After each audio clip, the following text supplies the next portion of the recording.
सभी को जय मसीह की। मैं अमरीक जॉय आज एक बार फिर प्रभु पिता का धन्यवाद करता हूं कि प्रभु पिता ने आज एक बार फिर समय दिया कि परमेश्वर के वचन आपके साथ बांट सकूं। मेरा YouTube channel Hindi Punjabi Bible study Amrik Singh, इस चैनल के ऊपर मैं आपका स्वागत करता हूं।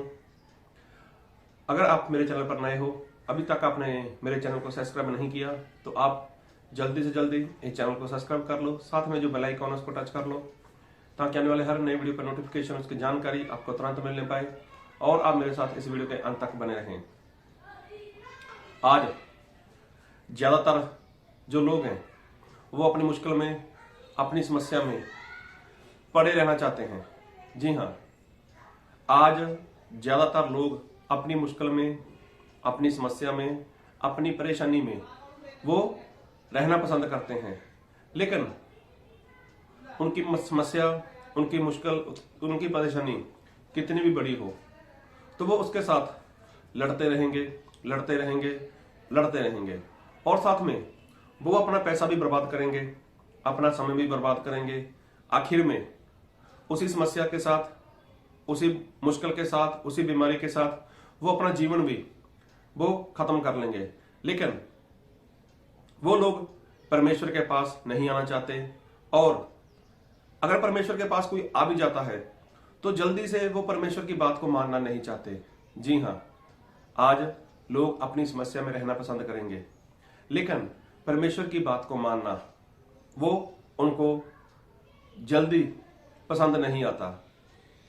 अभी देखो, बाइबल में लिखा है, परमेश्वर कहते हैं, प्रभु यीशु कहते हैं कि जो मेरे वचन हैं वो आसान है।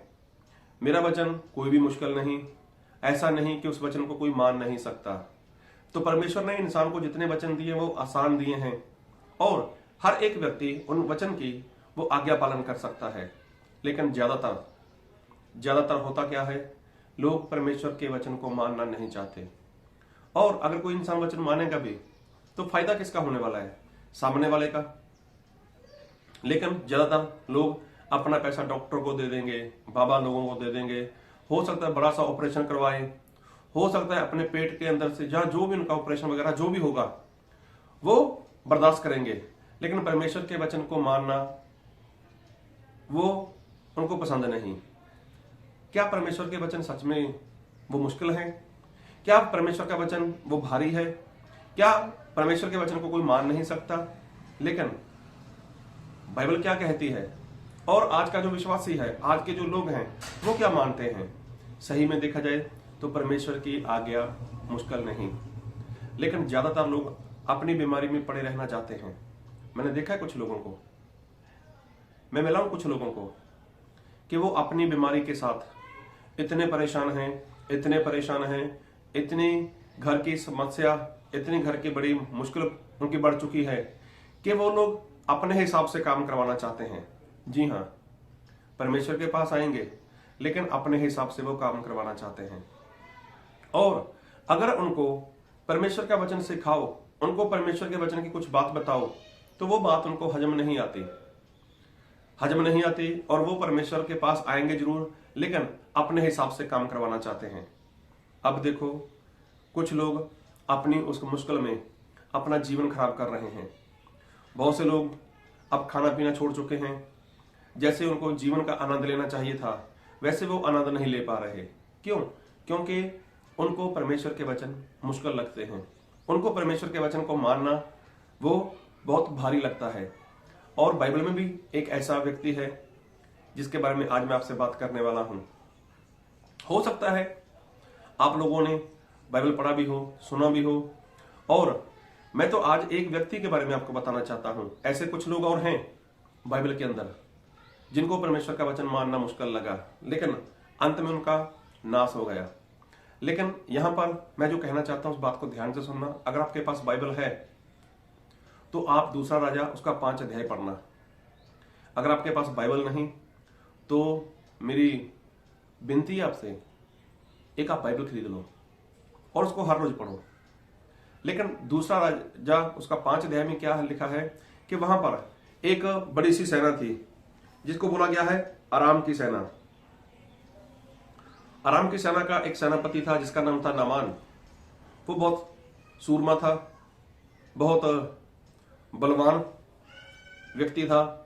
और जब वो सेनापति है तो उसके हाथ के नीचे बहुत सारे सिपाही लोग थे, सैनिक लोग थे, और उनका मान सम्मान भी काफी था। और तो और वो रुपए पैसे वाला इंसान था।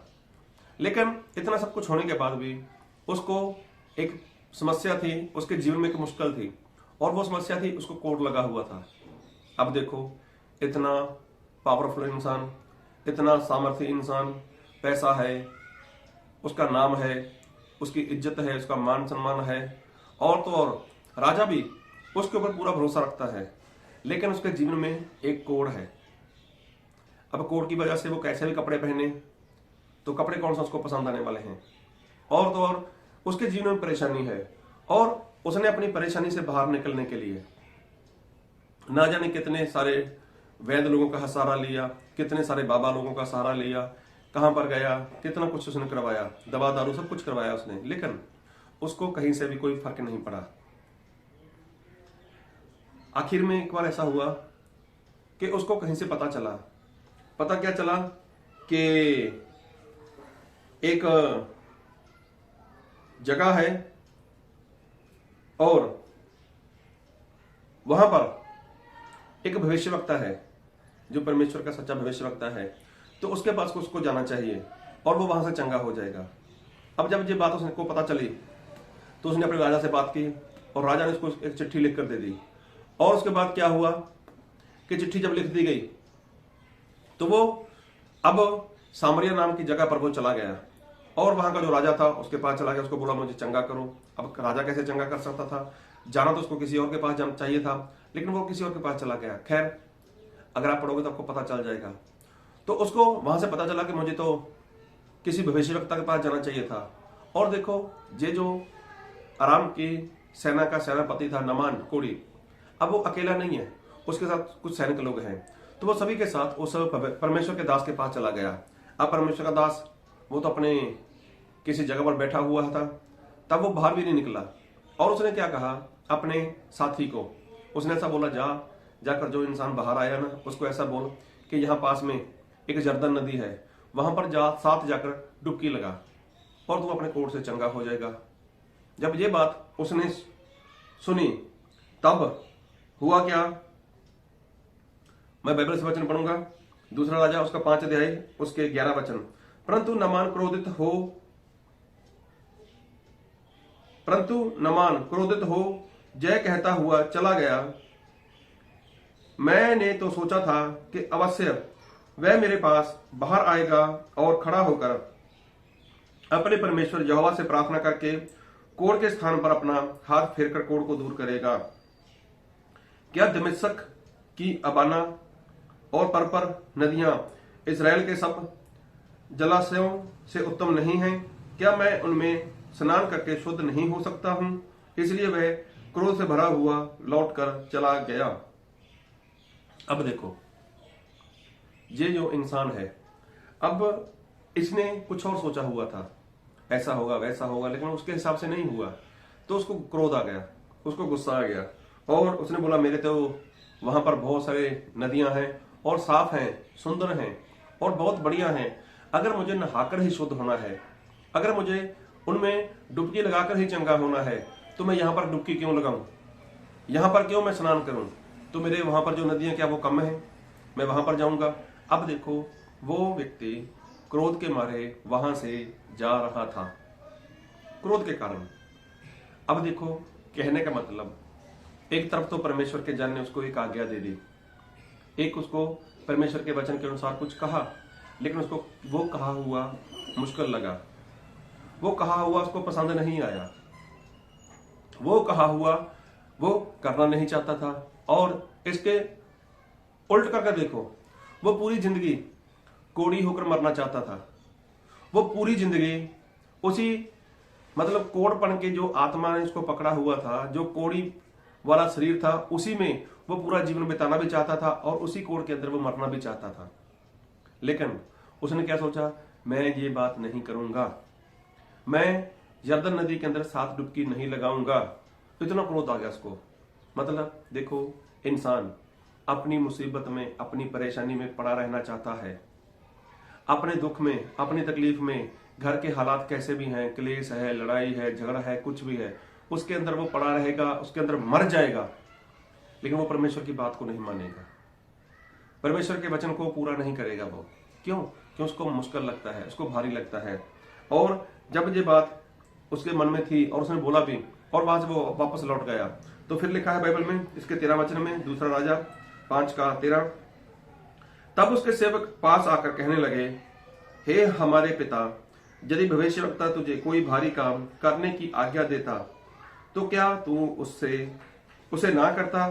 फिर जब वह कहता है कि स्नान करके शुद्ध हो जा, तो कितना अधिक इसे मानना चाहिए। तब उसने परमेश्वर के भक्त के वचन के अनुसार जर्दन को जाकर उसमें 7 बार डुबकी मारी और उसका शरीर छोटे लड़कों का सा हो गया और वह शुद्ध हो गया। अब देखो, उसके साथी लोग, जो उसके सैनिक लोग थे या उसके सिपाही लोग थे, अब उन्होंने क्या बोला? हे हमारे स्वामी, देखो भविष्यवक्ता ने कहा क्या है, सिर्फ जर्दन नदी के अंदर 7 डुबकी लगाने को बोला है। अगर 7 डुबकी लगाओगे तो अच्छा हो गया, तो बहुत अच्छी बात है। अगर नहीं हुआ, मान लो अगर नहीं हुआ, तो जैसे थे वैसे तो रहने वाले हो आप, तो इसमें कौन सी बड़ी बात है? जाओ, जाकर 7 डुबकी लगा लो। और मैं ऐसा कहता हूं, अगर यही भविष्यवक्ता आपको कोई कठिन काम कह देता, कोई मुश्किल, कोई भारी सा काम कह देता, क्या आप नहीं करने वाले थे? इसका मतलब ये जो सैनिक था, ये इस अपने स्वामी के साथ, इस सेनापति के साथ, नमान के साथ कई जगह पर जा चुका था, और कई जगह पर कई लोगों ने इस सेनापति को, नमान कोड़ी को, बहुत सी बातें ऐसी थी जो इंसान नहीं कर सकता, जो करने के लिए कठिन काम थे, ऐसे काम करने को बोला गया था, और इसने ऐसे कठिन काम किए भी थे, लेकिन इसको कहीं से छुटकारा नहीं मिला था। लेकिन ये जो इसका एक सिपाही है ना, तो उसने देखा, मैं तो कई बार इसके साथ जाकर आया हूं, कई जगह पर जाकर आया हूं, वहां पर तो कई बार कई लोगों ने इसको कठिन कठिन काम करने को बोला, मुश्किल से मुश्किल काम करने को बोला, और इन मुश्किल कामों को मेरे ही स्वामी ने, मतलब सेनापति ने, मतलब नमान कोड़ी ने बड़ी आसानी के साथ स्वीकार कर लिया और वैसा किया भी, लेकिन शरीर वैसे का वैसा ही, कोई फर्क नहीं पड़ा। तो आज ये जो काम करने को बोला गया है जर्दन नदी के अंदर 7 डुबकी मारने के लिए, तो इसके अंदर अगर 7 डुबकी लगाएगा, तो वो सेवक बोलता है, वो परमेश्वर का जन्म बोलता है, भविष्यवक्ता बोलता है कि तेरा शरीर एक छोटे बच्चे के शरीर के समानता में हो जाएगा, मतलब कोमल हो जाएगा, शुद्ध हो जाएगा। तो ये कौन सी मुश्किल काम है? ये कौन सा एक बड़ा सा काम है? बहुत आसान काम है। अब ये बात उस नमान कोड़ी के दिल को छू गई। हाँ, ऐसा हुआ है, मैं बहुत बार गया हूं, मैंने मुश्किल से मुश्किल काम किए हैं, मैंने खर्च किया है, मैंने सब कुछ किया है, लेकिन मुझे आराम नहीं मिला। लेकिन ये आसान सा काम कर देखता हूं। अब देखो, उसने 7 डुबकी लगाई और उसका शरीर वो शुद्ध हो गया। देखो, मान ली बात, उसने मान ली बात। एक समय ऐसा था कि वो अपनी बीमारी के अंदर, मतलब कोड़ के अंदर, वो मरना चाहता था, मरने को तैयार था, लेकिन परमेश्वर की बात को मानने को तैयार नहीं था। कहने का मतलब, आज ज्यादातर लोग, जो लोग ड्रिंक करते हैं, जो लोग नशा करते हैं, उनके परिवार के लोग, कई बार सेवक लोग उनको बोलते भाई नशा छोड़ दे, वो नशा नहीं छोड़ता, शराब नहीं छोड़ता। कोई तंबाकू खाता है तो उनको बोला जाता है भाई तंबाकू मत खा, ऐसा हो सकता है, वैसा हो सकता है, किडनी पे असर हो सकता है, लीवर खराब हो सकता है, अरे कैंसर हो सकता है, लेकिन वो नहीं मानता, वो नहीं मानता। मतलब इंसान मरने को तैयार है अपनी उसी दुर्दशा के अंदर, अपने उन्हीं हालातों के अंदर, अपनी बीमारी के अंदर, घर के अंदर क्लेश है, झगड़ा है, बुरे हालात हैं, लेकिन इंसान उसके अंदर मरना चाहेगा, लेकिन परमेश्वर की बात को कभी मानना नहीं चाहेगा, वो मानना नहीं चाहेगा। तो सिपाही ने जो था, जो सेवक था उस नमान कोड़ी का, तो उसने यही बोला, एक बार डुबकी मारो तो सही, इस भविष्यवक्ता की बात को मानकर देखो तो सही, अगर चंगाई मिल गई तो ठीक, वरना जैसे आए हो वैसे तो रहने वाले हो आप लोग, इसमें कौन सा कुछ होने वाला है, करके देखो। और देखो, उसने किया और उसको चंगाई मिल गई। तो कहने का मतलब, एक समय था, इतना क्रोध में आ गया, इतना क्रोध किया उसने कि मैं इसी बीमारी के अंदर मर जाऊंगा, इसी कोड़ के साथ चला जाऊंगा, कब्र के अंदर मर जाऊंगा, नष्ट हो जाऊंगा, खत्म हो जाऊंगा, लेकिन ये काम मैं करूंगा ही नहीं। तो किसका नुकसान था? नमान कोड़ी का। लेकिन देखो आज इंसान ज्यादातर अपनी विफलता के अंदर, अपनी मुसीबत के अंदर, अपने ही दुखों के अंदर वो पड़े रहना चाहते हैं, लेकिन परमेश्वर के वचन को मानना उनको पसंद नहीं। तो मैं तो ये बोलता हूं, अरे कम से कम अगर परमेश्वर ने कुछ बोला है करने के लिए, अरे कम से कम कर देखो तो सही। अगर परमेश्वर ने आपके लिए कोई वचन कहा है, अगर कम से कम परमेश्वर ने आपके लिए कोई वचन कहा है, अपने सेवक के मुख के द्वारा, अपने सेवक के मुंह के द्वारा आपको कुछ वचन मिला है, मैं तो ऐसा बोलता हूं, अरे कर देखो तो सही। अरे आपके हालात नहीं बदलते, आपका कर्ज दूर नहीं होता, आपके जीवन में समस्या नहीं जाती, तो नहीं जाती तो कोई बात नहीं, वो है तो है ना, लेकिन कम से कम कर देखो तो सही। क्यों आप उस समस्या के साथ मरना चाहते हो? क्यों उस समस्या के साथ बर्बाद होना चाहते हो? कम से कम एक बार उस बात को मानकर देखो तो सही। अगर परमेश्वर के दास ने बोला है शराब बंद कर, तो शराब बंद कर देखो तो सही। अगर परमेश्वर के दास ने बोला तंबाकू खाना बंद कर, कम से कम 1-1.5-2 महीने बंद कर देखो तो सही। अगर परमेश्वर का दास बोलता है भैया उपवास कर प्रार्थना करो, बाइबल पढ़ो, लगातार संगति करो, मैं तो बोलता है कर देखो तो सही।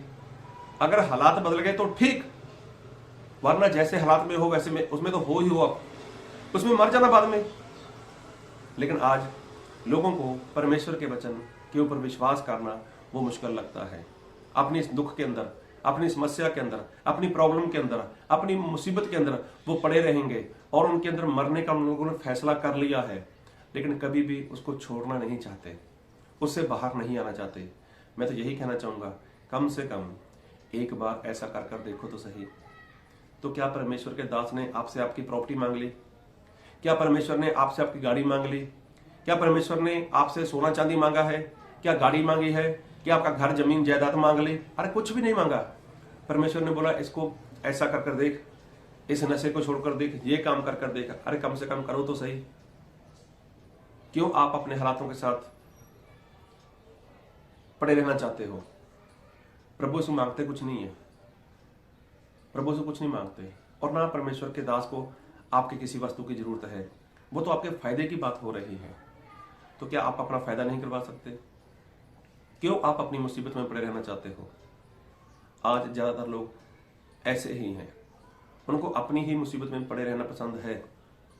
लेकिन मैं कहना चाहता हूं, आप इस मुसीबत से बाहर आ जाओ, इस परेशानी से बाहर आ जाओ और परमेश्वर के वचन को कम से कम एक बार मानकर देखो। अगर आपके हालात ठीक हो गए तो बहुत अच्छी बात है, अगर नहीं हुए, किसी कारण नहीं होते, तो जो आपके हालात हैं वो तो है ही हैं, लेकिन जो भी करना ईमानदारी के साथ करना, जो भी करना पूरे विश्वास के साथ करना। अगर परमेश्वर का वचन आपके पास पहुंचा है, परमेश्वर के दास ने आपको कुछ करने को बोला है, तो कम से कम उस बात को ईमानदारी के साथ करना और पूरे विश्वास के साथ करना। तो मैं ये बोलता हूं, पक्का आपके जीवन में वो काम होगा होगा होगा जो परमेश्वर के वचन के द्वारा आपके लिए आया है। जो वचन आपके लिए आया है उसको मानो और देखो परमेश्वर कैसे काम करते हैं। तो नमान कोड़ी ने जब उस बात को मान लिया, उसने देख लिया मैंने तो बहुत भारी भारी काम किए हैं मैंने तो बहुत खर्च किया है, मैंने तो मुश्किल से मुश्किल काम कर देखा है, लेकिन ये कौन सा मुश्किल काम था? उसने बड़ी आसानी के साथ जाकर उस बात को मान लिया और डुबकी लगाई और चंगा हो गया। फायदा किसका हुआ? क्या परमेश्वर के जन का? क्या परमेश्वर का फायदा हुआ? नहीं, सामने वाले का फायदा हुआ। उसकी जो प्रॉब्लम थी वो प्रॉब्लम से बाहर आ गया। तो बाद में जब वो पैसा देने के लिए गया, कपड़े देने के लिए गया, सोना चांदी देने के लिए गया, तो क्या परमेश्वर के दास को जरूरत थी? परमेश्वर के दास ने मना कर दिया, नहीं चाहिए। तो ऐसे हैं परमेश्वर। इसलिए आप अपनी मुसीबत के साथ, अपनी परेशानी के साथ समझौता मत करो, उससे बाहर निकलो। परमेश्वर के वचन आसान है, उसको ईमानदारी के साथ ग्रहण करो। तो ऐसा करोगे तो आपके जीवन में बहुत बड़ा काम होगा। तो ऐसा करने के लिए प्रभु आपको इस वचन से बहुत की आशीष दे। आमीन।